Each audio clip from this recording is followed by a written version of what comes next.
I've had a long career in multiple industries. If you list my sins, I sound like the worst person on earth. But if you put those against the things I've done right, it makes much more sense. The value of beauty and inspiration is very much underrated, no question. But I'm not trying to be anyone's savior. That is not I'm just trying to think about the future and not be sad. For me, it's simply this is something that is important to get done, and we should just keep doing it or die trying. And I don't need a source of strength. So quitting is not even like... It's not in my nature. And I don't care about optimism or pessimism. Fuck that, we're going to get it done. Tesla was under the most relentless short seller attack in the history of the stock market. Tesla was the most shorted stock in the history of stock markets. So, this was affecting our ability to hire people. It was affecting our ability to sell cars. Yeah, it was terrible. They wanted Tesla to die so bad they could taste it. Well, most of them have paid the price. Yes. Where are they now?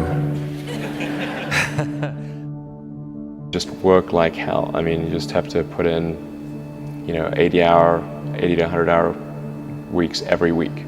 All those things improve the odds of success. So when people tell me like, well, what can you do to encourage entrepreneurs to start companies? I'm like, if you need encouragement, don't start a company. We basically messed up almost every aspect of the Model 3 production line.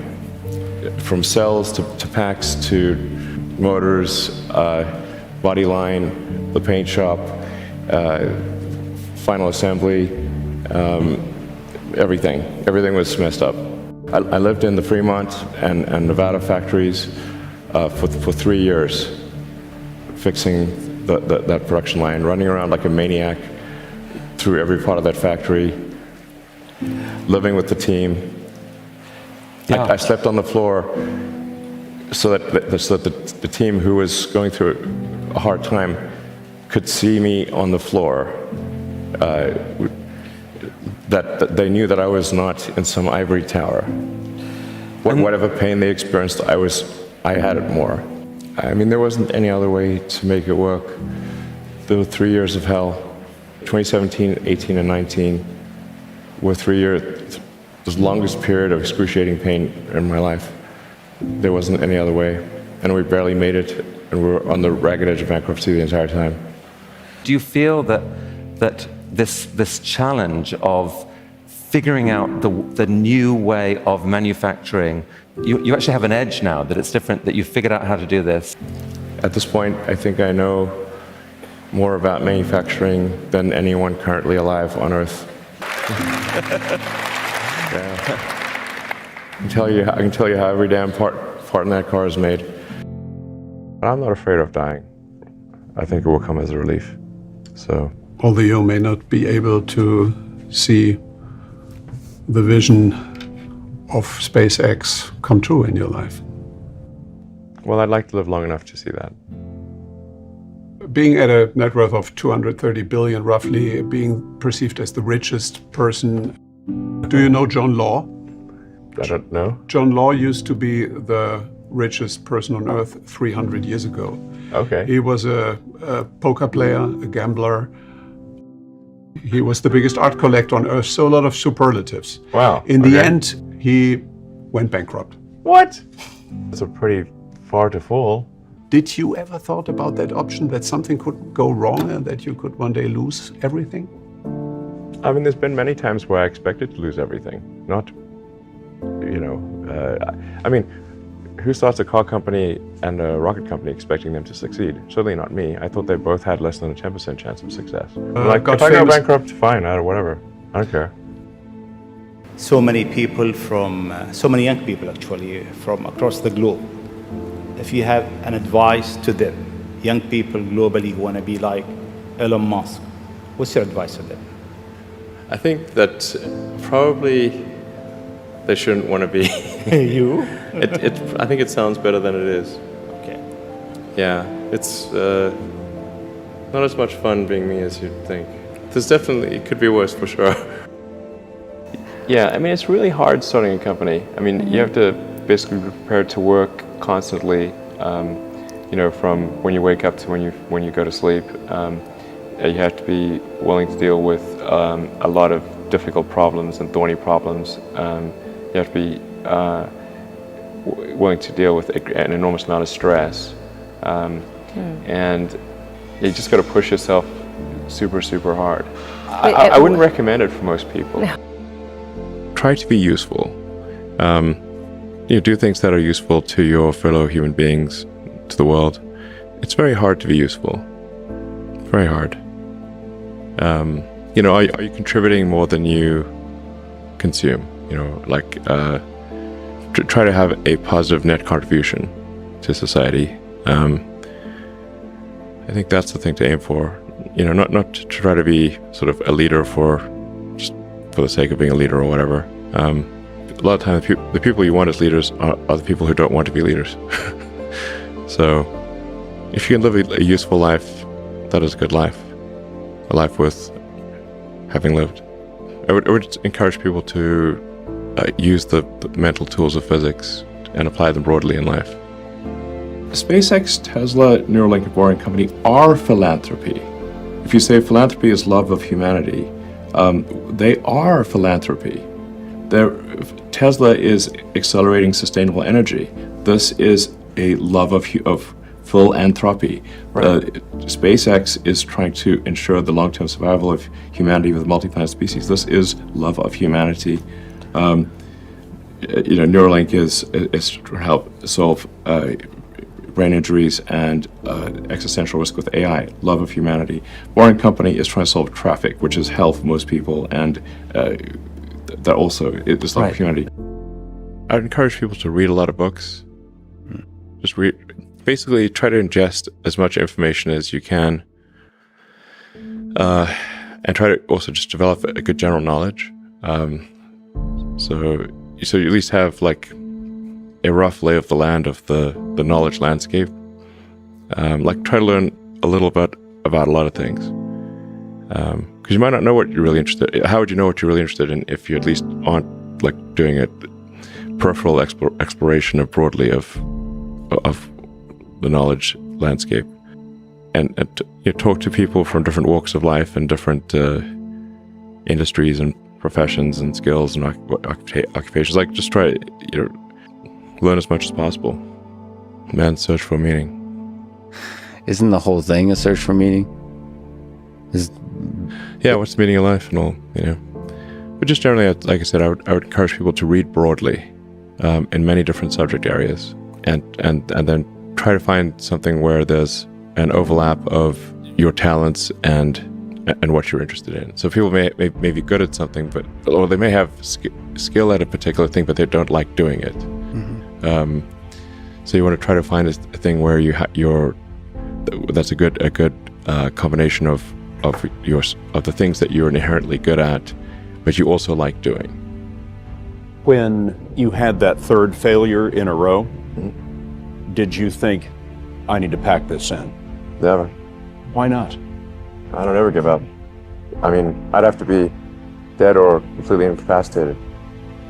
Essentially, the longer you do anything, the more mistakes that you will make cumulatively, which if you sum up those mistakes, will sound like I'm the worst predictor ever. But for example, for Tesla vehicle growth, I said I think we'll do 50%, and we've done 80%. Yes. But they don't mention that one. I'm not sure what my exact track record is on predictions. They're more optimistic than pessimistic, but they're not all optimistic. Some of them are exceeded, probably more are later, but they do come true. It's very rare that they do not come true. I mean, I don't aim to disrupt for the sake of disrupting, It's more like there's thinking about what set of actions are most likely to lead to a better future. And so, in order for, one of the things, obviously, in order for humanity to have a compelling future for civilization is that we must have a clear path to a sustainable energy future. That's one of the things that I think everyone would agree with. I'm not someone who would tend to sort of demonize oil and gas, to be clear. This is necessary right now, or civilization could not function. So I do think we actually need, and actually at this time, I think we actually need more oil and gas, not less. But simultaneously moving as fast as we can to a sustainable energy economy. I was living in the factory in Fremont and the one in Nevada for 3 years straight. That was my primary residence. Not kidding, literally. Did you keep the couch? I actually slept in a couch at one point in a tent on the roof. And then, but for a while there, I was just sleeping under my desk, which is out in the open in the factory, and for an important reason. And it was damn uncomfortable sleeping on that floor. And always, when I woke up, I'd smell like metal dust. Yeah, but actually, I stopped using the couch because there's a little conference room and a couch there. I stopped using the couch and I just slept on the floor under my desk, so during shift change, the entire team could see me. And this is important because, like, you know, the team, if they think the sort of their leader is off somewhere having a good time, you know, drinking Mai Tais on a tropical island, the thing is that since the team could see me sleeping on the floor during shift change, with nothing, they knew I was there, and that made a huge difference. And then they gave it their all. What kind of characteristics does an entrepreneur need or have to be someone like you? Well, I think certainly you need to be very driven and have a high pain threshold. Elon, you are reported by Forbes and everyone else as now, you know, the world's richest person. That's not a sovereign. You know, I think it's fair to say that if somebody is like the king or de facto king of a country, they're wealthier than I am. So, but it's just harder to measure. But what people do, so $300 billion, I mean, your net worth on any given day is rising or falling by several $1 billion. How insane, it's is bonkers, that? Yeah. I mean, how do you handle that psychologically? There aren't many people in the world who have to even think about that. I actually don't think about that too much, but the thing that is actually more difficult, and that does make sleeping difficult, is that you know, every good hour or even minute of thinking about Tesla and SpaceX has such a big effect on the company that I really try to work as much as possible, you know, to the edge of sanity, basically, because Tesla's getting to the point where probably will get to the point later this year where every high quality minute of thinking is $1 million to impact on Tesla. One of the biggest mistakes people generally make, and I'm guilty of it too, is wishful thinking. You know, like, you want something to be true even if it isn't true. And so you ignore the things that, you ignore the real truth because of what you want to be true. This is a very difficult trap to avoid. And like I said, it's certainly one that I find myself in having problems with. But if you just take that approach of you're always to some degree wrong and your goal is to be less wrong. So a challenge for entrepreneurs is to say, well, what's the difference between really believing in your ideals and sticking to them versus pursuing some unrealistic dream that doesn't actually have merit? And that is a really difficult thing to tell you. Can you tell the difference between those two things? Right. You know? So you need to be sort of very rigorous in your self-analysis. You guys are the magicians of the 21st century. You know, don't let anything hold you back. Imagination is the limit, and go out there and create some magic. What Elon has to say about how he takes risks. Anyway, I literally just try to use a scientific method, frankly, and you know, consider the you know, what is the importance of the outcome, and what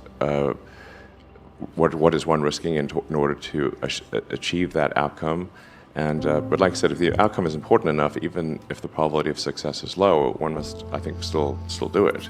In my view, you know, some things are very important, and in order to have a good future, and if we don't do them, well, then we're in big trouble. And so, and then how much of a risk really is it? Because if we don't take those actions, we won't have a good future.